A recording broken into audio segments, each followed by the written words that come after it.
Assalamualaikum warahmatullahi wabarakatuh.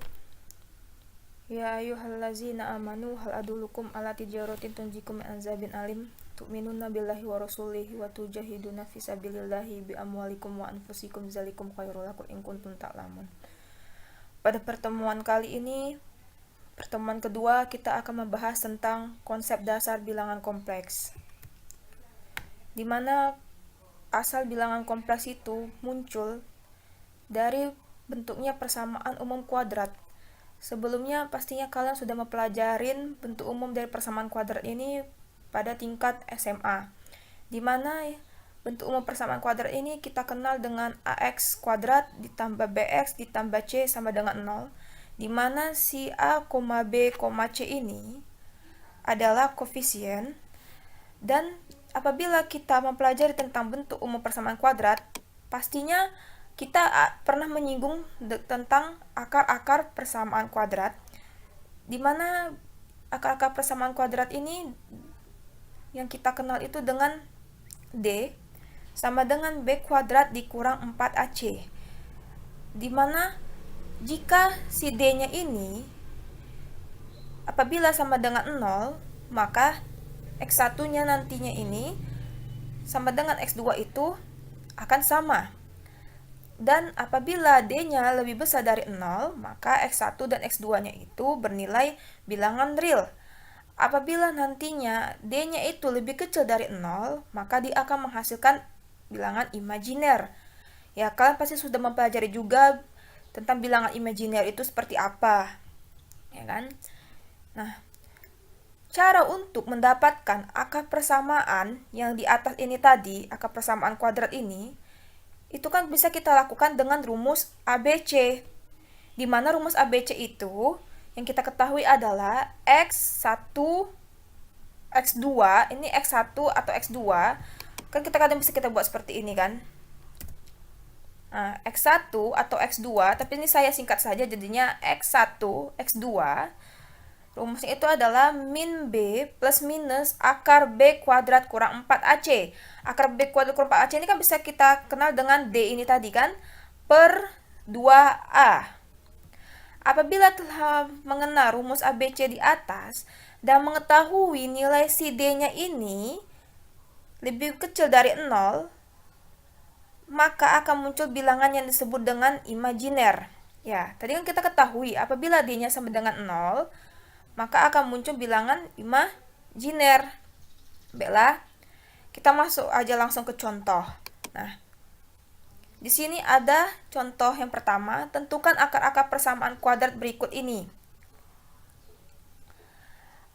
A X kuadrat ditambah 2X ditambah 5 sama dengan 0. Nah, ini kan bisa kita buat juga seperti ini kan. A X kuadrat ditambah BX ditambah C sama dengan 0. Ya kan? Dimana A-nya itu sama dengan 1, B-nya itu sama dengan 2, dan C-nya itu sama dengan 5.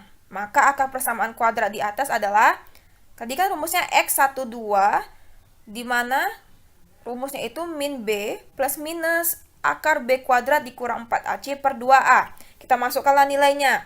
Nilai B-nya berapa? Nilai B-nya tadi kan 2 kan? Nilai A-nya itu sama dengan 1, dan nilai C-nya sama dengan 5 per 2A. A-nya tadi kan 1. Nah, kita kalikanlah. Berarti kan 2 pangkat 2 itu kan 4. 4 dikali 4 kali 5, 20. Berarti kan 4 dikurang 16, 4 dikurang 20. Maka kita dapatkanlah akar minus 16. Akar minus 16 ini kan adalah bilangan imajiner kan? Nah, untuk mencari ini, supaya tidak sulit kali, kita pecahlah dia menjadi akar 16 dikalikan akar minus 1. Ya kan? Akar minus 1 ini pun di sini biasanya juga kita kenal dengan bilangan imajiner kan. Nah, lalu ini minus 2 per 2 itu kan sama dengan minus 1 kan. Akar 16 ini kan sama dengan 4. 4 dibagi 2 sama dengan 2 kan. Dikalikan dengan akar 1. Inilah hasilnya. Oke. Lalu, bilangan imajiner atau biasa disebut dengan akar 1,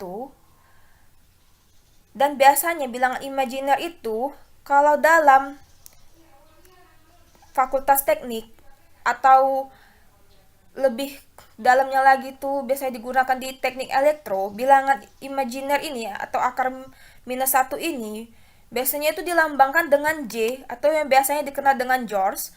Dan bilangan imajiner itu di beberapa buku atau di beberapa referensi atau di beberapa jurnal atau di beberapa pembelajaran itu biasanya dilambangkan dengan I atau imajiner.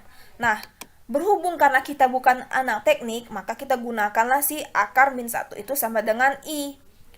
Dari contoh tadi yang sebelumnya sudah kita pelajaran ini kan kita dapatkan jawabannya itu adalah minus 1 plus minus 2 akar I. Kan bisa kita gantikan akar minus 1-nya itu dengan si Joules itu tadi atau dengan si I.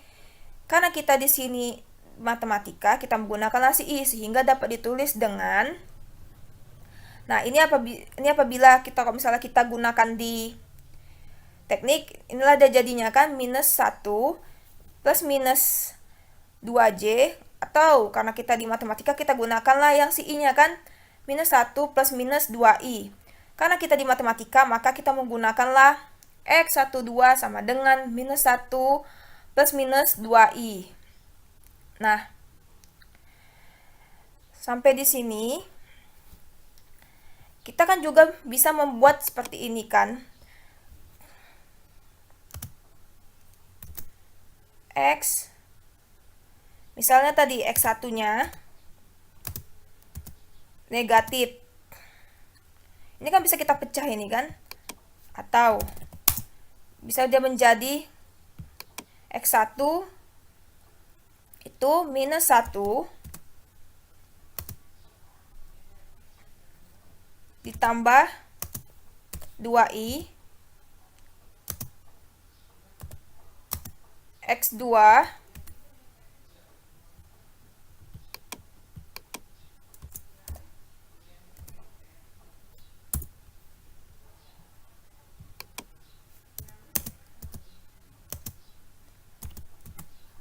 1 ditambah dikurang 2I.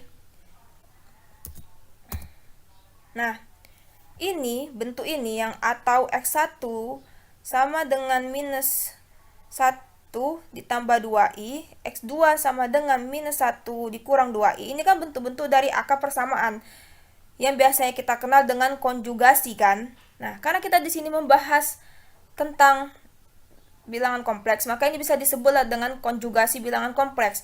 Untuk konjugasi bilangan kompleks ini tidak usah kita bahas sekali karena ini nanti akan kita bahas di pertemuan yang berikutnya. Oke. Nah, di sini saya akan menjelaskan lagi. Nah, di sini ada contoh. Kan ada di beberapa buku, kalau misalnya kalian lihat, I kuadrat itu sama dengan minus 1. Atau akar minus 1 dikali akar minus 1 itu sama dengan minus 1. Itulah yang biasanya dikenal dengan bilangan kompleks kan gitu kan. Nilai bilangan kompleks. Nah, untuk cara pembuktiannya itu, maka kita lihatlah contoh ini. Di sini kan akar minus 1 dikali akar minus 1. Nah, apabila yang kita ketahui selama ini, akar, misalkan akar X kuadrat itu kan sama dengan X. Sedangkan akar A kuadrat itu kan sama dengan A. Jadi, di depan ini kan terkadang bisa juga kita buatkan. Kemungkinannya ada dua jawaban. Bisa aja dia di sini plus atau bisa jadi minus. Nah, di sini juga seperti ini. Bisa ada juga plus, bisa ada juga minus. Ya kan? Nah, kalau misalnya seandainya kita buatnya X kuadratnya ini. Nah, apabila tadi kita pecahlah si x kuadratnya ini, kita pecah menjadi plus minus, maka kan kita dapatkan kan x dikali x sama dengan x kuadrat. Misalnya kita buatlah si minus lah si x ini, berarti kan minus x dikali minus x sama dengan x kuadrat. Nah, di sini untuk pembuktian bahwasannya akar x minus 1 dikali akar x minus 1 itu sama dengan minus 1. Nah, kita misalkan si A atau si X-nya ini, kita misalkan dia itu bernilai minus 1. Maka kan kita dapatkan akar X minus 1 dikali akar X minus 1 ini adalah minus 1 kan. Kenapa hasilnya minus 1? Kan tadi kita misalkan di sini si A-nya ini, kita misalkan tadi itu minus 1. Kalau dia kita buat seperti ini, kan gitu kan. Nah, itulah makanya kenapa di sini menjadi akar minus 1 dikali akar minus 1 sama dengan minus 1. Karena tadi kita misalkan si A atau si X-nya ini bernilai minus 1. Nah, si A atau si X-nya ini bernilai minus 1. Jadi kita dapatkanlah akar minus 1 dikali akar minus 1 sama dengan minus 1. Sampai di sini sekiranya apabila kalian kurang paham, saya harapkan cobalah dilihat lagi referensi yang lainnya. Kenapa bisa menjadi seperti ini? Karena kan tadi saya katakan bahwasannya kita misalkan si X atau si A-nya ini bernilai minus 1. Tadi kan ini kan kita bisa buatkan bahwasannya akar dari A kuadrat itu kemungkinan kan ada dua jawabannya. Bisa plus minus A. Ya kan, kalau misalnya kita pecah ini kan nanti kan ini bisa jadi A dikali A atau min A dikali min A. Ya kan?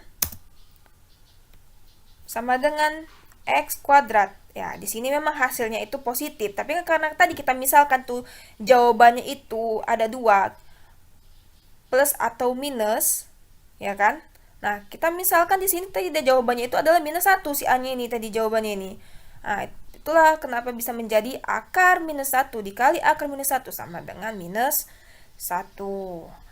Nah, karena di sini tadi kita buat akar minus 1 itu biasanya kita kenal dengan I atau bisa kita kenal dengan J, tapi karena kita di sini bukan anak teknik, tapi kita di sini anak matematika, maka kita tidak usah menggunakan lambangnya itu J, kita gunakanlah di sini lambangnya itu I.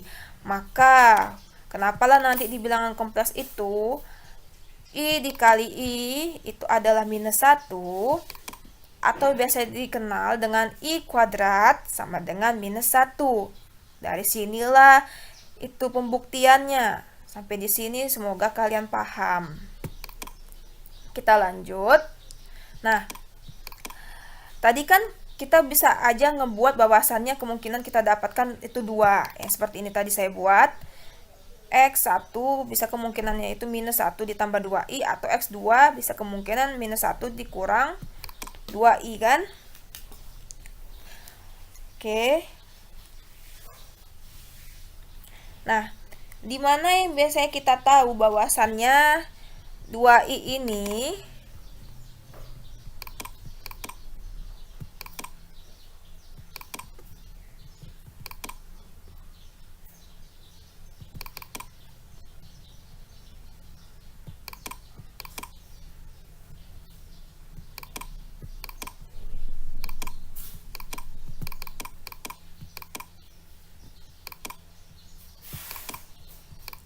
ini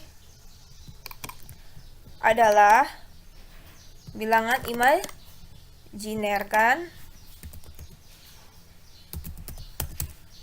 Imajiner. Sedangkan minus 1 ini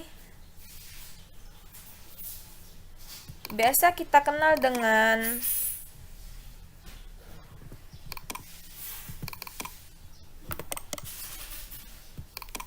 bilangan real, ya kan? Sampai di sini sekiranya kalian paham, maka nanti di beberapa buku juga kalian dapatkan bentuk umum dari bilangan kompleks ini adalah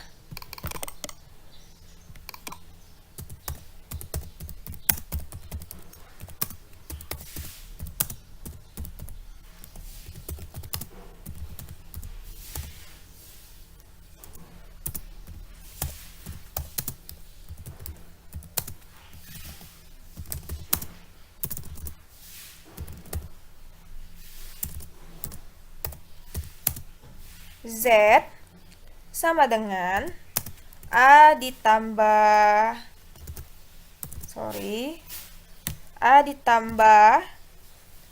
BI, atau Z sama dengan A dikurang BI. Nah, dari sinilah kita dapatkan asal muasal bilangan kompleks itu, mengapa dia itu di belakangnya itu ada bilangan real, di depannya itu ada bilangan real dan di belakang itu ada bilangan imajiner, dan bentuk umumnya itu biasanya di beberapa buku itu ditulis dengan Z sama dengan A ditambah BI. Oke, kita lanjut. Nah, di sini ada ya bilangan real dan bilangan imajiner, di mana saya jelaskan contohnya ya. Ini kan dia bilangan imajiner kan, yang ini semua kan. Nah, ini kita masuk contohnya ke ini, bilangan real tidak mengandung i, sedangkan bilangan imajiner itu mengandung koefisien dari i. Maka apabila ada 5 ditambah 3i, maka si 5-nya ini adalah bilangan imajiner, bilangan real, dan si 3-nya ini karena tadi dia ada i-nya di depan kayak kita ini tadi. Nah, si 2 ini, maka kan si 2 ini adalah bilangan imajiner. Nah, di sini kan 5 tambah 3i, maka 5 bagian bilangan real dan 3 adalah bagian dari bilangan imajiner. Nah, ya ke contohnya, tentukan bagian real dan imajiner dari bilangan kompleks dan fungsi berikut.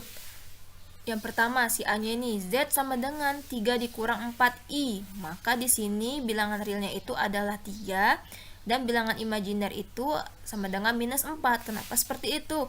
Kita lihatlah bentuk umumnya. Di sini kan bentuk umumnya itu dari bilangan kompleks adalah Z sama dengan A ditambah BI atau Z sama dengan A dikurang BI.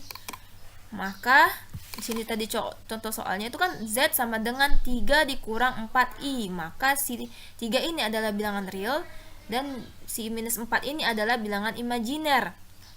Nah, yang B-nya ini Z sama dengan 3xi dikurang 4y dikurang 3. Jika bagian bilangan realnya ini kita misalkan adalah 6 dan bagian imajiner ini kita misalkan adalah sama dengan 9, tentukan x dan y. Nah, tadi kan bilangan realnya itu sama dengan 6 kita misalkan, karena di sini mana bentuk bilangan real yang nggak ada i-nya? Ini dia kan bentuknya kan, maka 4y sama dengan 4y dikurang 3. Kita misalkan tadi kan bilangan realnya itu 6, maka sama dengan 6. Maka 4y sama dengan 6 ditambah 3 adalah 9. Y sama dengan 9/4. Dan tadi kita misalkan bagian imajinernya itu adalah sama dengan 9. Nah, di sini kan yang imajiner itu adalah 3xi kan. Maka 3x sama dengan 9. Jadinya x sama dengan 9/3 sama dengan 3. Nah, inilah dia definisi bilangan kompleks, di mana bilangan kompleks itu adalah penggabungan antara bilangan real dan imajiner. Notasi bilangan kompleks dinyatakan dengan huruf Z seperti yang tadi saya buat.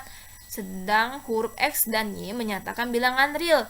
Jika Z sama dengan X ditambah IY atau Z sama dengan X ditambah YI, atau lagi boleh juga ada beberapa buku yang membuat Z sama dengan A ditambah BI atau Z sama dengan B ditambah IB atau ada juga buku yang beberapa buku yang membuat itu Z sama dengan A ditambah IB yang menyatakan sembarang bilangan kompleks, maka X dinamakan bagian real dan Y dinamakan dari imajiner dari Z ini tadi, ya kan?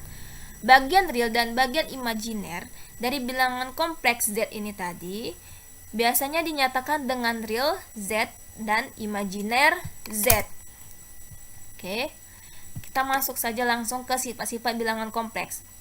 Kita misalkan di sini Z1 sama dengan X1 ditambah Y1 dan Z2 sama dengan X2 ditambah Y2, maka berlakulah sifat yang pertama, sifat kesamaan. Z1 sama dengan Z2, maka X1 sama dengan X2 dan Y1 sama dengan Y2. Lanjut ke sifat penjumlahan, di mana Z1 ditambah Z2 bisa juga kita buat dengan X1 ditambah X2. Kenapa tadi itu kita jadikan seperti ini? Inilah dia kan, X1 ditambah X2 dan ditambahkan lagi dengan I dikalikan dengan Y1 ditambah Y2. Ini khusus untuk bilangan kompleksnya ya. Nah, adapun kita masuk ke sifat pengurangan, Z1 dikurang Z2 sama dengan X1 dikurang X2.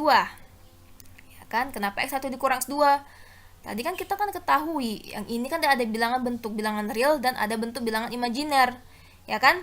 Nah, disinilah dia ini bentuk bilangan realnya dan sinilah dia bentuk bilangan imajinernya kan.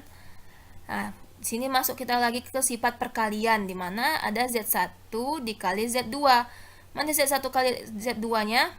Inilah dia bentuknya kan, maka kita kalikan lagi nih kan, X1 dikali X2, inilah dia jadinya.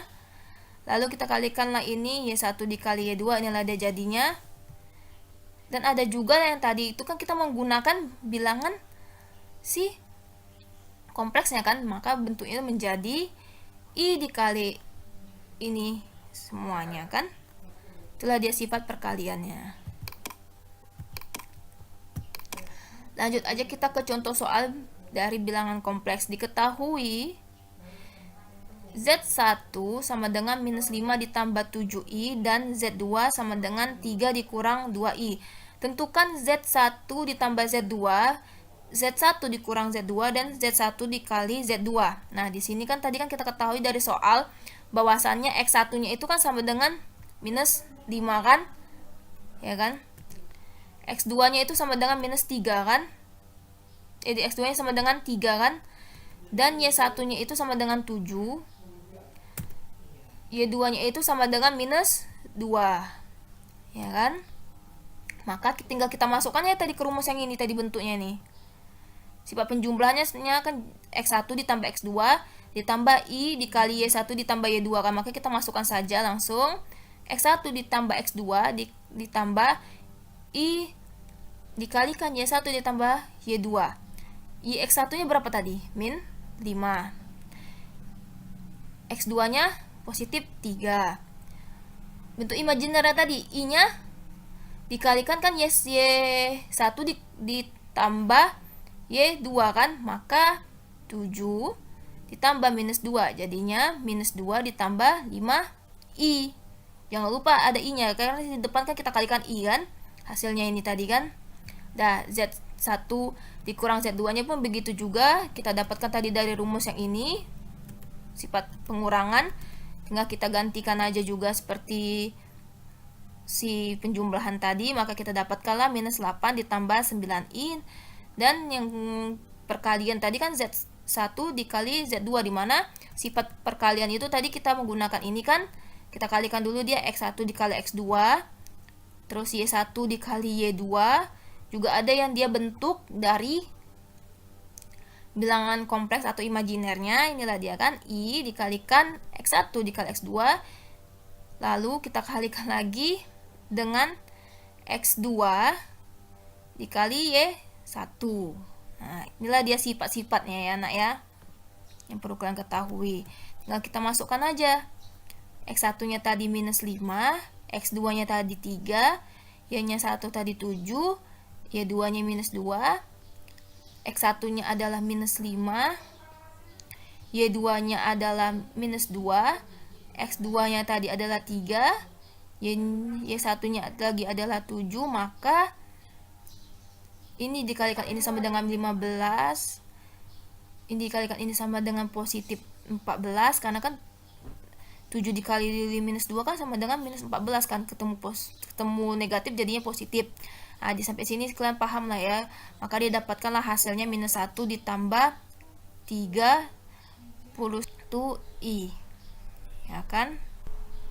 Oke, sampai sini kiranya paham lah ya. Bella, terima kasih. Sampai di sini saja dulu pembelajaran kita. Kurang lebihnya saya mohon maaf. Wassalamualaikum warahmatullahi wabarakatuh.